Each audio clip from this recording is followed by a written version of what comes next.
I'm E.G. Marshall. Welcome to the sound of suspense, to the fear you can hear. Welcome to the world of terrifying imagination. Our story is about a very old man living just outside a tiny village.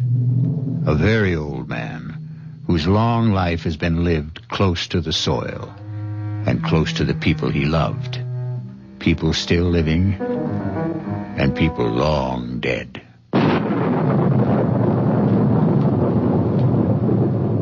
Lie still. Lie still, girl. Is it very bad? I don't know. She's very dear to me. If I should lose her... She's trying to raise her head. She knows I want to help her. Do you think you can? Young man, I never said I was a doctor. But I thought... the way I'm just an old man. A very old man.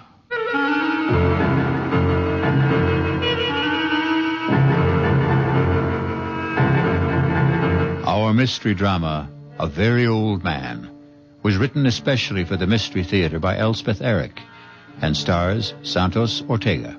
I'll be back shortly with Act One.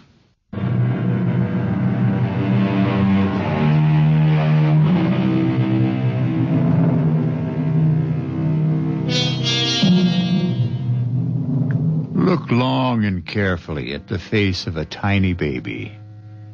Look carefully and long into the face of someone who is very old. Do you see the wisdom in both? The very young and the very old have wisdom. In between, there is only accumulated information. Oh, you're home. Good. Well, he's done it again. Who's done what? Are you talking about my father? You know I am. I warned him. I said, Stefan, if it ever gets around, you'll ruin my medical practice. People won't believe in me. They'll only... Manfred, come sit down. Now, what's he done? Well, the same thing. Where is he? Isn't he home? Not yet. He went to the cemetery as usual. But you still haven't told me what happened. Well, Anna Brandt came to see me about a month ago. Severe attacks of pain in the upper abdomen. All the symptoms indicated appendicitis. I sent her to Carlweiss for the operation. Of course, he examined her, too, and he agreed with me. No doubt about it, inflamed appendix had to come out. Well, he operated the next day. And that night, that same night, she had another attack. Well, so it wasn't... How could she have had another appendicitis attack when he'd just taken her appendix out? Well, he was as flabbergasted as I was. Yes, but what's it all got to do with my father? Stefan happened to be in my office the day Anna Brandt first came to see me. You know how he loves to hang around the office. Anna Brandt wasn't 10 feet out of the office when he told me there's nothing wrong with her appendix. Oh, not again. I can't have my father-in-law, who's been a farmer all his life, telling me, a doctor with a reputation, that I don't know what's wrong with my own patients. Of course you can't. For a minute, I did think back to that boy, the one with the asthma. What seemed to be asthma, anyway. The Rothberg boy. Father was right about him. I know. He made a lucky guess. Father went to see him every day. Talked to him, rubbed his chest, his throat. In 2 weeks, the boy was all right. The boy was hysterical, over-aspirated, nothing more. But this business with Anna Brandt, the day she came to see me, Stefan was asleep in the waiting room. I was explaining to Anna that I couldn't perform the operation, simple as it is, because of my hands, my arthritis. But I would send her to Carlweiss. Well, she accepted that. Everybody knows about my arthritis. And she said something pleasant to Stefan. That was the first I knew that he wasn't asleep. Well, he didn't answer her. He just stared at her as though he'd never seen her before. I reached for the phone to call Carlweiss. Stefan got up, came over to the desk, and took the receiver out of my hand. Manfred. Stefan, don't. It's not so. Not so. Have you had a bad dream, old man? It's not so what you said to Anna Brandt. There's nothing wrong with Anna Brandt's appendix. Stefan, don't start diagnosing again. You're not a doctor. There's nothing wrong. We had enough trouble after you diagnosed the Rothberg boy. The Rothberg boy never had asthma. All right, it turned out that he didn't. But that was a lucky guess. And it didn't do my reputation any good when word went around that you'd been right. I never told anybody. Yes, but the boy did. And his mother did. And people started coming to the house, coming here. All of them wanting to see you. But I told them to go away. It's not always that I can help. Well, I keep hoping, expecting God knows what miracles. Now are you going to start the whole thing up again with Anna Brandt? There are 3 of them. Come on now. Get your coat, Stefan. They're dark, brown or black, and hard. Oh, it's getting late. They're the size of olive pits. Are you talking about Anna Brandt? I saw them, close together. They were high in a body, about here. 3 of them. You saw them, hmm? 3 of them. The size of olive pits, lying here, above the stomach, about here. Have you got X-ray eyes, Stefan? Is that it? No, my eyes are like everybody's. Well, then, what do you mean you saw them? Her body was transparent. I could see right through it, as though the skin had been removed. I could see everything. Carl Weiss was as confident as I was before the operation, and he was as confused as I was after. I swear I don't know what made me say it, but I said it. I said, Carl Weiss, could of olive pits. Gallstone, perhaps? Well, he was taken aback a little, but he couldn't deny a possibility. Maybe a remote one, but a possibility. I felt like a fool, but I told him I thought he should go ahead. And he did. This morning.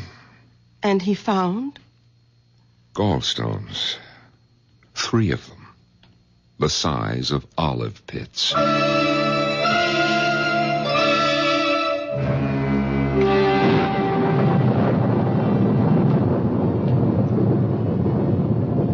Lie still, girl. Is it very bad? I don't know. She's very dear to me. She's trying to raise her head. She's trying to tell you something. She knows I want to help her. Do you think you can, Doctor? Young man, I never said I was a doctor. What? But the way you... I'm just an old man. A very old man. Well, I took it for granted, the way you spoke. My son-in-law is a doctor. Manfred Gottlieb. I live with him and my daughter Bertha. Oh, then you know something. You've learned things from him. No, I know nothing. Only what I see, what I feel. When I passed you by the cemetery, what were you doing? My wife is buried there. Did I harm her? No, I even think she's a little better. Her eyes, they look brighter. Not so full of pain. You did nothing but touch her. Stroke her a little and talk to her. Let me look at your hands. No, they're just hands. What should they be? Now let me... Well, your hands are warm. On a night like this. More than warm. Hot. Very hot, as though they were burning from inside.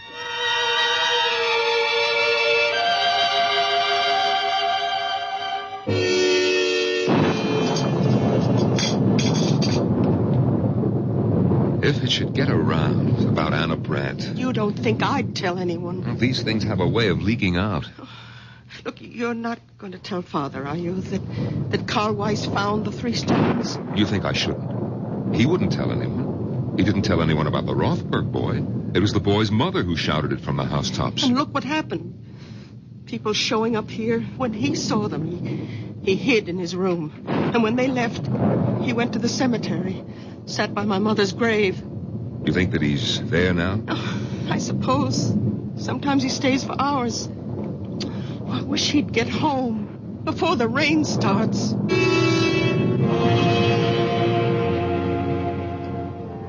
Emily, my dear.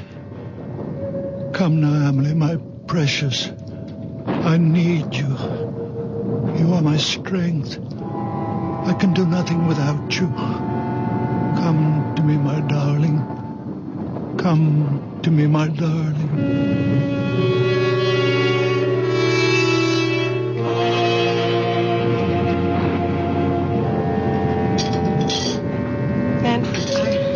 I don't want him to start thinking that any of this is real. He mustn't think that he has some magical power. You Listen, if you treat him as though he were possessed in some way, he might begin to believe it, and then his mind...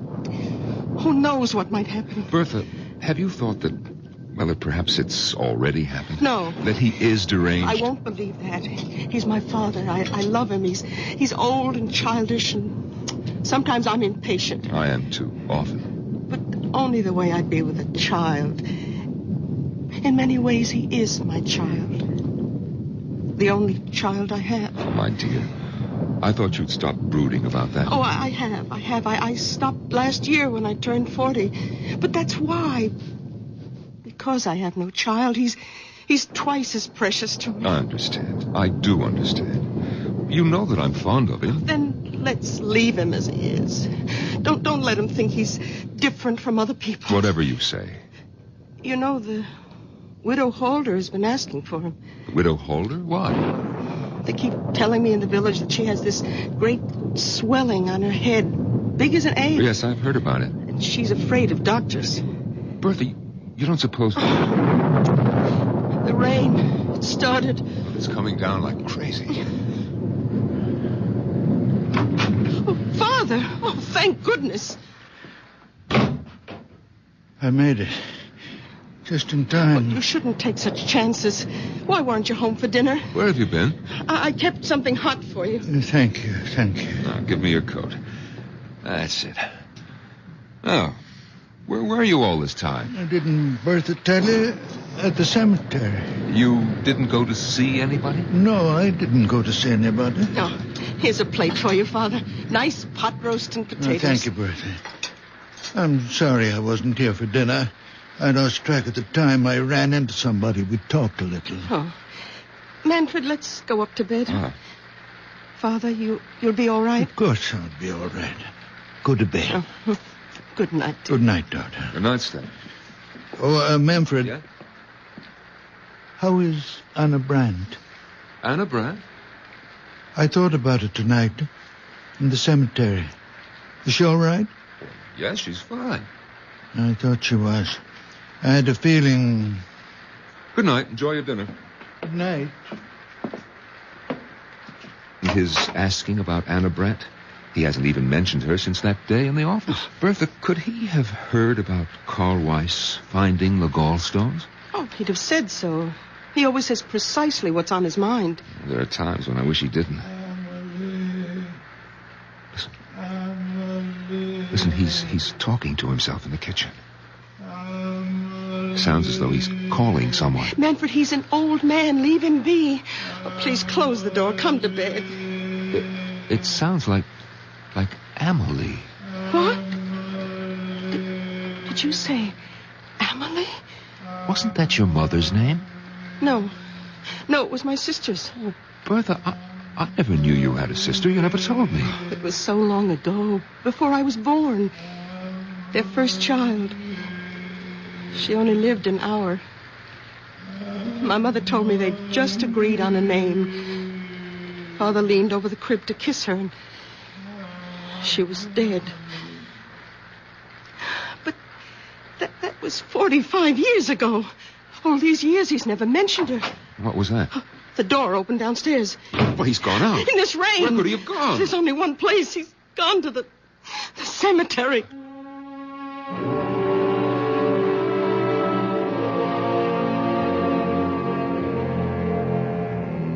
When those around us cannot understand, where do we turn? When the world is dark, where do we go? To the unknown? Or to the once familiar, the once well-known, the once well-loved? To those who have left the dark earth and moved into light. I'll be back shortly with Act 2.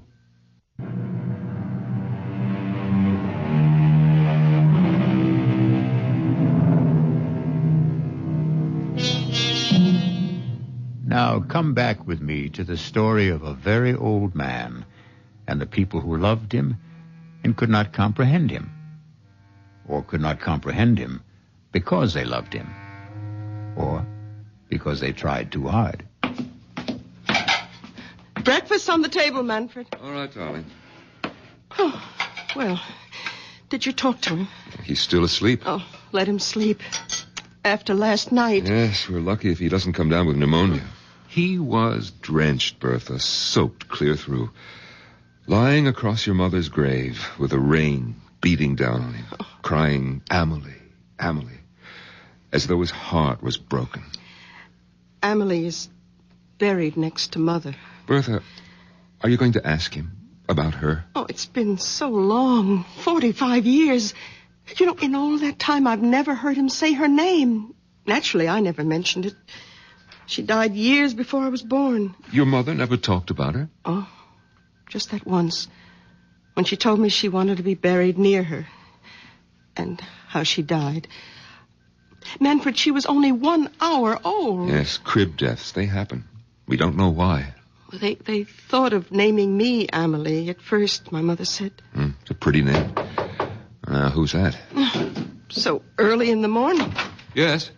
Is this the Gottlieb house? Yes, it is. And you're Manfred Gottlieb, Dr. Gottlieb? Yes, I am. But I don't see patients at home. My office is... Oh, no, I'm not a patient. The patient's outside. Well, bring the patient to my office in about an hour. No, there's no need. She's quite well. Completely cured. Well, then what's the point of... I hoped I could see the old man. Your father-in-law, is he? Stefan? What's this about my father? Madame, good morning. Beautiful morning, isn't it? After last night, all that rain. You wanted to see my father? If I may. Well, what about? He's asleep. Oh, I'm sorry. Well, when he does wake up, would you tell him the patient recovered and is better than ever? Lively, frisky, enjoying life to the full, romping in the fields. What patient is this? You said she's outside? Yes, right there. Look, the picture of health. I don't see any... You don't mean... Well, not the horse. Yes, my prize mare, my favorite. I thought I might have to have her put away, but your father, madame. Oh, yes, it's all due to him. Well, when was this? When did you meet Stefan? Last night, just before the rain started. Didn't he tell you? Oh, well, come inside. Huh? Have some coffee with us. Oh, thank you. Sit down. Manfred, get another cup. May I introduce myself? Otto Kraus. Well, I'm Bertha Gottlieb. This is my husband. Oh, but then my father must have told you. He lives with us. Your father is quite a man. Your coffee. Oh, thank you. Yes. You see, I was returning to the village, and I was passing the cemetery. Suddenly the mare sank to her knees. Her legs seemed to give way completely. And there she lay on her side in the middle of the road. I was frantic. I thought perhaps a stone bruise, but I looked at all 4 hooves. Nothing. And there I was, half a mile from home, my precious horse stretched out on the road and a storm coming up. And then I heard a sound coming from the cemetery. Someone calling a name. Was it Amelie? Yes, something like that. I shouted for help. In a minute, an old man appeared. Stefan. My father. Yes. I asked him to help me, but I wasn't sure he even heard. He seemed very distraught. He went straight to the mare, knelt down and took her foreleg in his hands and started rubbing it very gently. He knew which one was hurting her. And after a while, the pain went out of her eyes. Couldn't understand it. It was something about the way he touched her. I asked to see his hands, and he held them out. And even before I touched them, I could feel the heat spreading out from them. Heat? What heat? Haven't you ever noticed the extraordinary heat from his hands? Oh, I can't say that I have. Oh, but it's true. His hands give off a warmth. I can't believe you've never noticed it. Well, it could have been on such a wet, cold night. It only seemed that way to you. You imagined it. Oh, I suppose that's possible, but I didn't imagine it when the mare got to her feet. Well, she was all right? I walked her home. I couldn't quite believe it all. I bedded her down. And this morning, all I could think was I must tell the old man about it. There are stories going around about him in the village. Perhaps you've heard some of them? Well, I'm only here on a visit to see my aunt. I don't live here. Well, he doesn't really do anything. He's just around. And people love him. They like to think because he's such a sweet old man that he can do things doctors can't do. And because he's such a very old man, we wouldn't want him to start thinking that there was anything miraculous about anything that happened quite naturally. Well, you think it might affect him? Might affect his mind in some way? He's a very old man. It could happen. Well, I suppose it's possible she wasn't really laying. Of course it's possible. Only ask him, will you? About his hands, those amazing hands. Yes, we'll ask him. I mean, giving off that heat, I felt it, you know. Well, I'll be getting along. My aunt's expecting me. Well, we'll tell him you stopped by. Yes, I wish you would. Tell him, and please, tell him thanks. We'll tell him. Do you think we should wake him? Come on, it's time. Yes. We have to tell him about the young man. And the horse. But we won't make anything out of it. Nothing at all. Just say that he dropped by. To say thanks, yes. Father? Stefan, are you awake? What time is it? Oh, it's almost 9 o'clock. Why aren't you at your office? Well, it seems that a young man stopped by to see us, Stefan. Well, actually, Father, he wanted to see you, but we told him you were sleeping. Why me? Well, it seems he met you on the road last night. Had a horse. A mare it was. That's right. The horse had a swelling. Do you feel well enough to get up now, Father? I think so. You're sure? After last night? I'm all right. All right, now just let me help you out of bed, Stefan. Yeah, I can manage. Give me your hand. Come on. That's it. Yeah. Here are your slippers. Yeah, I'll go splash some water on my face. And then you'll have breakfast. Bertha, his hands are as cold as mine. Colder. That young man did imagine it about his hands. Well, you know how it is. If your hands are cold, anyone's feel warmer, even if they're only a little warmer than your own. And he'd been riding back from the village on horseback. Yes, so of course his hands were very cold. Of course. My head is clearing a little. Oh, good. I'll go down and have some coffee ready for you. Thank you, Manfred. And 2 eggs. 4 minutes. Your clothes are on the bed, Father. Thank you, Bertha. Father, last night when Manfred and I came up to bed and you were eating your supper, anyway, that's what we thought you were doing. It's what I was doing. Well, we heard you talking. Was I talking? Well, you kept saying, we heard you say, Amelie. I said what? Over and over. Father, were you talking to Amelie? What do you know about Amelie? Only what Mother told me. What did your mother tell you? That Amelie died. That she only lived an hour. She was our first child. 45 years ago, Father. She died in the crib. I remember her so well. Why do you talk to her now, Father? Why do you call to her? Because she comes back to me when I call her.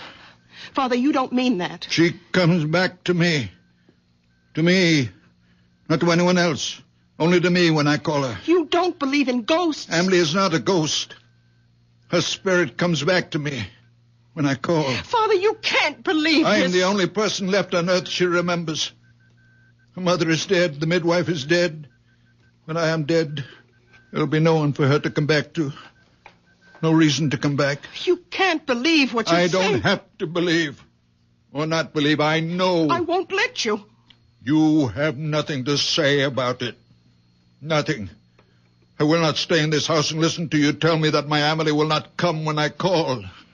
I'm going to her now. Father, wait. Father, come back. Stefan, what's the matter? Get out of my way. Stefan! Father. Oh, Father. Well, he came tearing down the stairs. He brushed right past me. What's the matter with him? I talked to him about Amelie. I made him angry. Where's he gone? Do you know?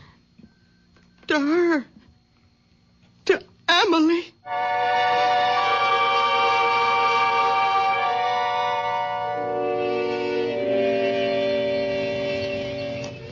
Amelie, I need you, darling.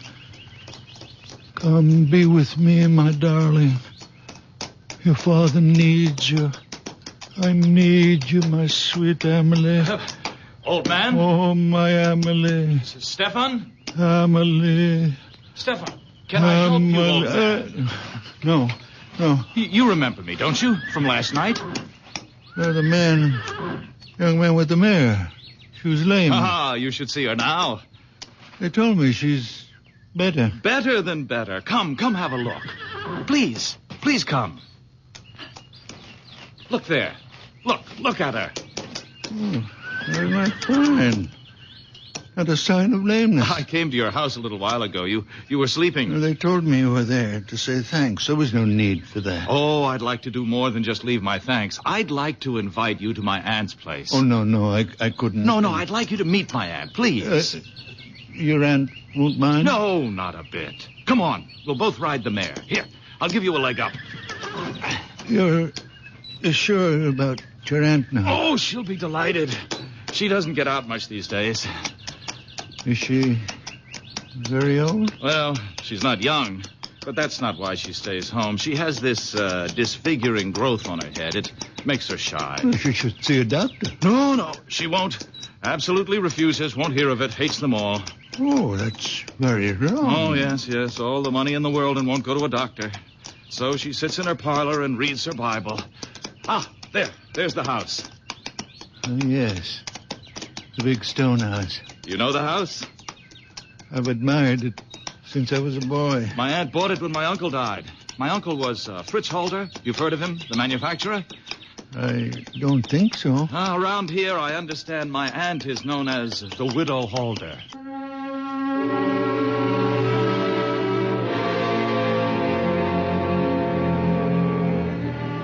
Some folks are afraid of one thing, some are afraid of another. Everyone who's afraid wants to run and hide. It's natural.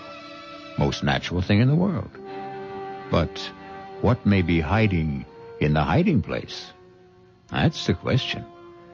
It could be something else to be afraid of. I'll be back shortly with Act 3.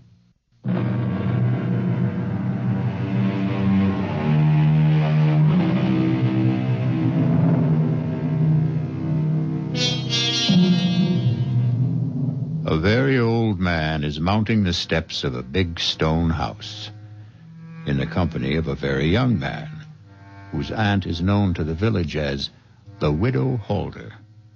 Listen now. My aunt is in. Otto? Ah, there you are, just where I knew you'd be. Come in, Stefan. Where have you been all morning, Otto? I missed you at breakfast and Oh, you brought someone with you. Yes, this is the very wonderful man I met near the cemetery last night when my mare went lame. Stefan, this is my aunt, Mrs. Holder. How good of you to come by. Madam. I don't have many visitors, not anymore. And I seldom go out because of this on my head. I don't like to be seen. I hope it doesn't offend you. No. Doesn't offend me at all. Well, it offends me. Perhaps I'm too sensitive, but that's the way I am. So I sit here and read my Bible. And that Bible's too heavy for you to hold in your lap all day. But it's the family Bible. It's the one I'm used to. I love this Bible. All right. Sit down, Stefan. I'm all right. I'll stand. Oh, both of you, sit down. And Otto, you tell me where you've been all morning and why you weren't at breakfast. Now, I told you last night how the mare went lame and how I met Stefan near the cemetery. Well, this morning, I let her out of her stall and she was dancing on her toes. I couldn't believe it. Stefan hadn't done a thing but rub her postern a bit. Is that really all you did? I did nothing. Well, he talked to her, rubbed her foreleg, and talked to her. How remarkable. You're a remarkable man. No. Oh, you're staring at me. Oh, I apologize. It's this awful growth. Otto, fetch me my shawl. I'll cover my head. No. Please.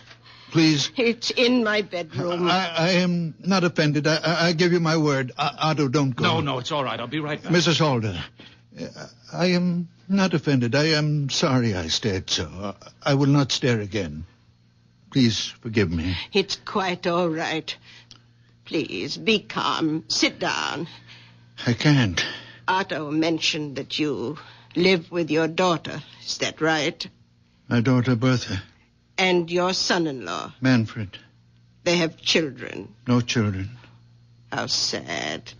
Oh, here comes Otto with my scarf. Mrs. Holder, forgive me, but I must take the Bible from you and... Oh! Stefan, have you gone mad? No, forgive me. I could not help myself. Aunt, are you all right? I think so. I saw him take the Bible off your lap. Stefan. He hit me with it. He brought it down on my head with all his strength. Forgive me, I didn't know what I was doing. I wouldn't hurt you, Mrs. Holder. I wouldn't hurt anybody. When I feel this way, I see things. I feel things. The Bible seemed to put itself in my hands. I didn't think what I was doing. I could not think. The feeling was so great that I must smash this thing on your head. That's all I wanted to do, Mrs. Holder, to get rid of it. And it looks to me as though you'd done that, Stefan.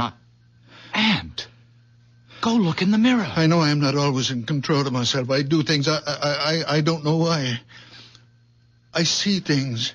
I don't know why. But I would never hurt anyone. It's unbelievable. The growth is gone. Will you forgive me?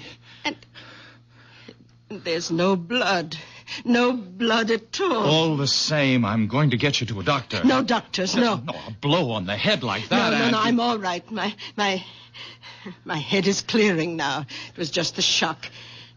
And that awful, ugly thing is gone. I don't need a doctor. Let me take you to my son-in-law. He's a fine doctor, a nice man. Maybe you've heard of him? Manfred Gottlieb? Gottlieb? You will like him. Manfred Gottlieb is your son-in-law. A wonderful man. A good doctor. But you must be Bertha Gottlieb's father. You cured the Rothberg boy. And I've heard talk about Anna Brandt. Look what you did for Otto's mare. Look what you've done for me. Oh. Why, you're the man I've been trying to find. I've been asking for you. It was God's hand let you here. Let me take you to Manfred's office. I don't need him. I only need you.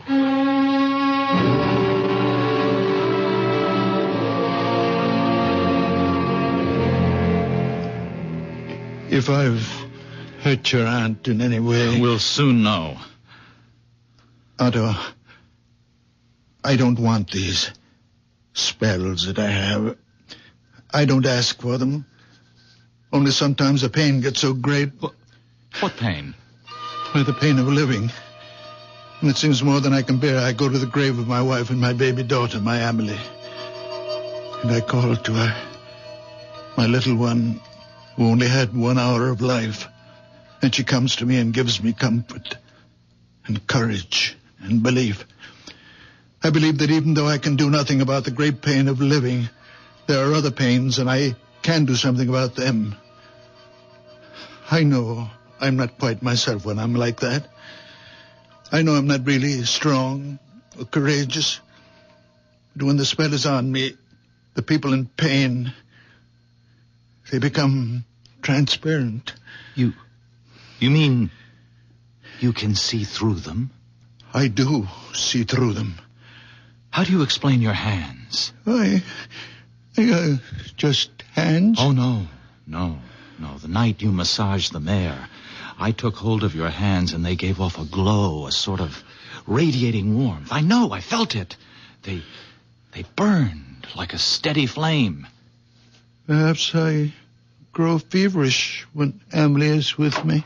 Now, you go home and rest, Mrs. Holder. Come back in a few days and I'll change the bandage, or you can do it yourself. I'll do it myself. She's all right, Doctor? Right as rain. Well, what was it? I mean, the growth on her head. It was a wen, a common, ordinary wen, a hardened cyst. If you'd come to see me, Mrs. Holder, I might have recommended that you have it removed by surgery. Oh, no. On the other hand, I might have done precisely what my father-in-law did, broken it with some heavy object. Probably not the Bible. Come, Aunt. I'll take you home. And thank you. Dr. Gottlieb. You may get more of these growths, these wens on your head, Mrs. Holder, or someplace else on your body. Now, if you do, call me and I'll... Oh, no. No, thank you. I know whom to call. And you'll come, won't you, Stefan? Of course you will. No offense, Doctor, but I put my faith in Stefan. Goodbye. Goodbye. Thank you. Goodbye, Stefan. No offense, Doctor, but I put my faith in Stefan. Why did I bother to become a doctor at all? Why all those years at school? Why did I take examinations, get my license? What good is it if everyone would rather put their faith in a farmer? Manfred, I'll never do it again. Come in, the door's open. Oh, you again? Doctor, those pains are back. Well, of course those pains are back, because you've been drunk day and night. What do you expect? Can't you do something, Doctor? No, I can't. Only you can. Stop drinking. You've been drinking steadily for 30 years, and you have cirrhosis of the liver. But the pains are awful. Stop drinking for a month, and then come back and see me, and don't come back before. Silly old fool. Hasn't been sober for 10 minutes since he was 16. I can't help him if he won't... Manfred, he has an obstruction of some kind. He has a diseased liver. But he has an obstruction in the intestines. Now, look, you're not starting all over again, are you? I saw. I could see it. It's getting to be more than I can take, Stefan. You're interfering. I saw. He was standing in the doorway, and I saw. His body was transparent. I could see everything. In his intestines, there is an obstruction. And that's what gives him pain. Stop it, Stefan. I'm warning you. It's all so clear, I know. You're going to stop it if I have to.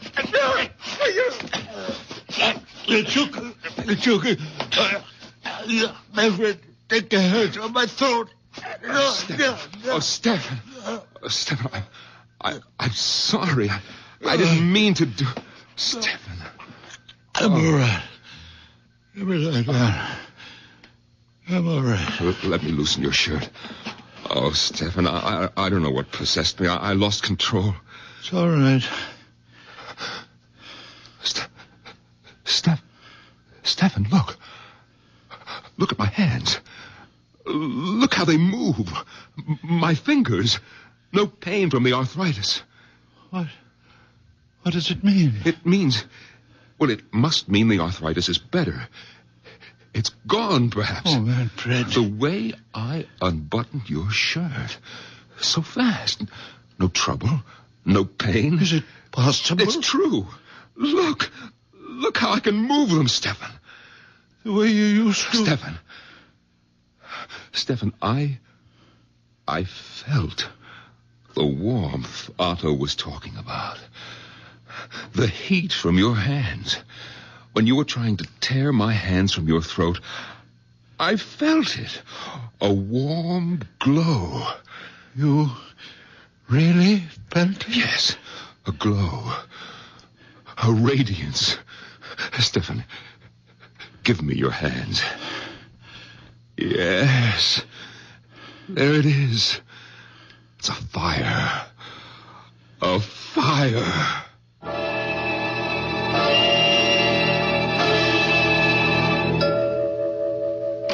Bertha! Manfred, please. I think you're wrong. No, how can I be wrong? Look at these fingers. Look how they move. Watch me unbutton my coat. Oh, Stefan, I had to lose my temper. Try to choke you in order to touch you. I might have killed you. Oh, you wouldn't Where's have. Bertha? Bertha! Manfred, you're excited Excited? now. I'm delirious. I can go back to surgery. We'll be rich again. Our lives will change. Yours, too. I don't want my life changed, Manfred. If it means my daughter thinks me mad, deranged. Oh, she won't. It's only when my Amelie is with me, my little one, that I see him. It's Amelie who gives me the power. Bertha, where are you? Are you upstairs? I'm nothing without Amelie. It's her innocent soul that enters into me. What are you doing home at this hour? Bertha, where were you? Oh, I was taking a nap. Bertha, look. My hands. Look how my fingers move. What happened? Your father happened. His wonderful hands. Bertha, you remember the young man with the mare? How Stefan put his hands on the mare's foreleg and the mare got up and walked? We don't know that. It's true. You haven't seen the mare? It happened to me. To me, believe me. I can't. I didn't believe it either, but then Mrs. Holder came to the office. Mrs. Holder? Yes, she's the aunt of the young man with the mare. Stefan went to see Mrs. Holder. He didn't. Her nephew took him there, Bertha. And Stefan broke the wen on her head with a big Bible. Oh, no. He did right, Bertha, right. It was only a wen, and he was right. He didn't know what he was doing, and he was right. Manfred, you must stop this talk. Bertha, after Mrs. Holder left, an old patient of mine came in. The man has been a drunk for years. I was sure his liver was enlarged, diseased. But I sent him away. And then your father said, Manfred, you are wrong.